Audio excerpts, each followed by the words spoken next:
Hi und schön, dass ihr wieder eingeschaltet habt. Heute geht's los mit dem Projekt. Ich baue mir ein Regal, Schrank, was gleichzeitig auch eine Tür ist. Wird auf jeden Fall sehr geil. Bleibt dran, gleich geht's los.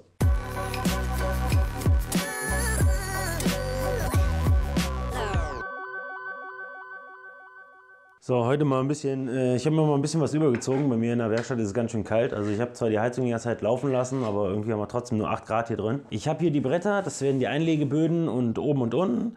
Die schneide ich mir jetzt auf Maß zurecht. Und einen kleinen Tipp am Rande, wenn ihr die Bretter kriegt, schaut mal, ob die auch wirklich im Winkel sind. Bei mir waren es teilweise nicht. Ich habe die jetzt alle einmal ganz leicht auf einer Seite abgeschnitten, damit die alle maßhaltig sind. Jetzt schneiden wir die Bretter noch zusammen. Das werden die Seiten. Jetzt machen wir den Grobzusammenschnitt und dann geht's weiter.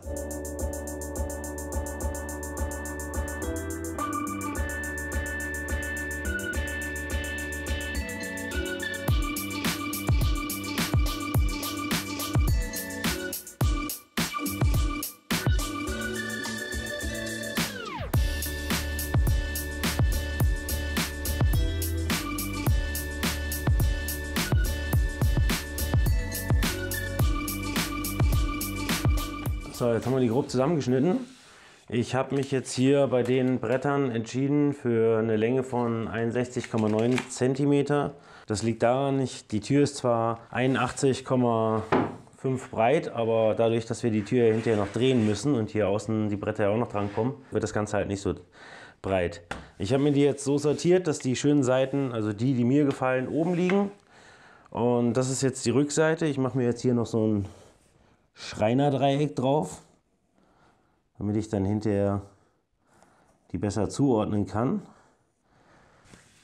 Bei dem anderen genauso, bei den Seitenwänden mache ich auch eins drauf. Das mache ich aber auch auf die Rückseite, damit, falls ich es nicht wegradiert kriege, es nicht sichtbar ist. Und jetzt müssen wir halt die ganzen Seiten dübeln.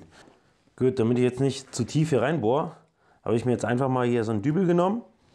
Und dann schaue ich, wie tief ich rein möchte.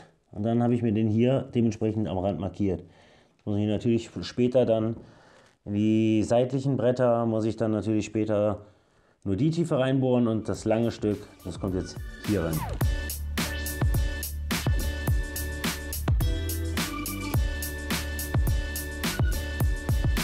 So, jetzt haben wir alles gebohrt. Das hier wird die Sockelleiste, die ist auch schon gebohrt. Die passen wir jetzt ans unterste Brett an. Hier haben wir jetzt das unterste Brett. Da ist die Unterseite und da die Sockelleiste vorne rankommt, müssen wir das jetzt einfach nur einmal komplett umdrehen. Ich habe mir hier schon mal einen Strich drauf gemacht. Ich möchte, dass hier so ein leichter Versatz dran ist. Das wird dann später quasi so da drauf sitzen, mit so einem kleinen Versatz. Und jetzt bohren wir da die Löcher rein. Und hier ist die Rückseite markiert mit dem Dreieck. Das heißt, das ist oben, hier sind die Löcher gebohrt. Das legen wir uns jetzt verkehrt rum drauf, weil hier wird ja die Front, da wird hinten. Und dann müssen wir es einfach nur so von einem Abstand einstellen, dass es genau passt. Natürlich vorher nicht vergessen, den Anschlag auf die geringere Tiefe einzustellen, ne? Sonst bohrt er durch.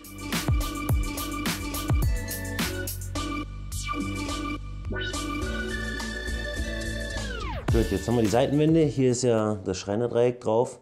Das heißt, das hier ist die Innenseite. Ich habe mir hier schon mal ein paar Striche drauf gemacht. Das ist jetzt der untere Regalboden. Da sind die Löcher, da ist noch leicht zum Ausrichten. Ansonsten müsst ihr halt schauen, dass ihr das über das Dreieck schön ausrichtet. Ich habe jetzt hier den 6 cm Abstand von meiner Sockelleiste genommen und die Hälfte von dem Brett und da bohren wir jetzt die Löcher rein. Um jetzt die Sockelleiste zu bohren, habe ich die natürlich auch einfach hier unten festgespannt und da ist, wie gesagt, der gleiche Strich, die gleiche Entfernung wie bei dem untersten Brett, das ist wichtig. Da bohren wir jetzt auch die Löcher. Dann bohren wir noch die restlichen Löcher von der Seite und bei dem zweiten auch und dann machen wir weiter.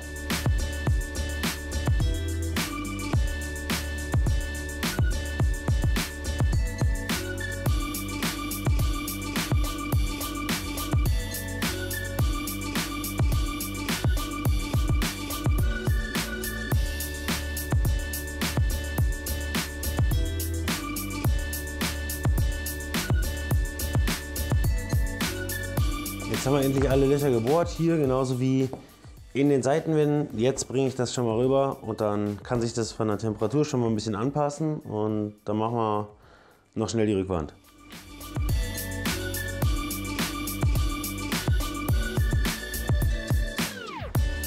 Die Bretter haben wir soweit fertig, die Rückwände auch.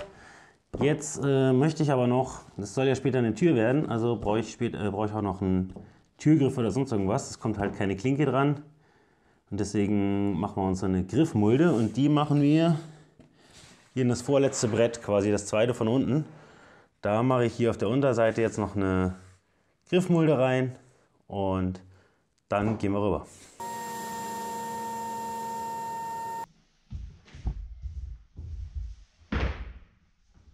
So, jetzt haben wir die ganzen Bretter hier, wie man sehen kann.